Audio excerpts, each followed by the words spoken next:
వైసీపీని వేడేందుకు మరో మాజీ మంత్రి సిద్ధంగా ఉన్నారా? ఈ మేరకు సంకేతాలు ఇచ్చినట్లేనా?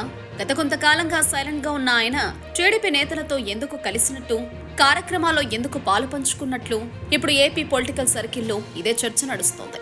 ఈ ఎన్నికల్లో వైసీపీ దారుణంగా ఓడిపోయింది. కనీసం ఆ పార్టీకి ప్రతిపక్ష హోదా కూడా దక్కలేదు. దీంతో పార్టీకి భవిష్యత్తు లేదని భావిస్తున్న వారు గుడ్ బై చెప్తున్నారు. మరికొందరు కేసుల భయంతో పార్టీని వేడుతున్నారు.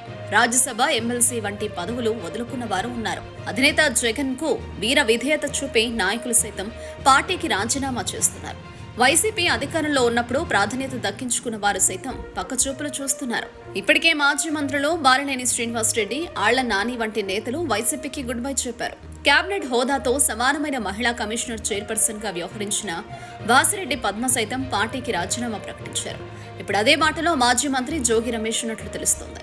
కూటమి అధికారంలోకి వచ్చిన తర్వాత జోగి రమేష్ తో పాటు ఆయన కుమారుడిపై వరుసగా కేసులు నమోదవుతున్నాయి. అగ్రిగోల్డ్ భూములకు సంబంధించి జోగి రమేష్ కుమారుడితో పాటు కుటుంబ సభ్యులపై కేసులు నమోదయ్యాయి. అరెస్టులు కూడా జరిగాయి. దీనిపై ముందస్తు బెయిల్ కూడా తెచ్చుకున్నారు జోగి రమేష్. మరికొన్ని పాత కేసులు తెరపైకి రావడంతో జోగి రమేష్ భయపడుతున్నట్లు తెలుస్తోంది. వైసీపీలో ఉండి కష్టాలు పడే కంటే టీడీపీలో చేరడం ఉత్తమమని ఆయన భావిస్తున్నట్లు సమాచారం.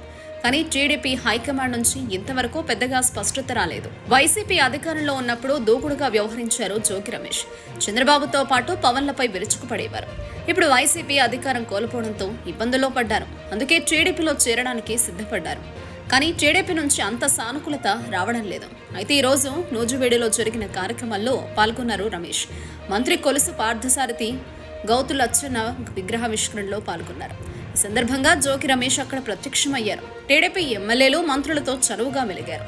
దీంతో జోగి రమేష్ టీడీపీలో చేరిక ఖాయమైనట్లు ప్రచారం నడుస్తోంది. దీనికి సంబంధించి 1-2 రోజుల్లో స్పష్టత రానుంది. చంద్రబాబు సమక్షంలో జోగి రమేష్ టీడీపీలో చేరే ఛాన్స్ కనిపిస్తోంది.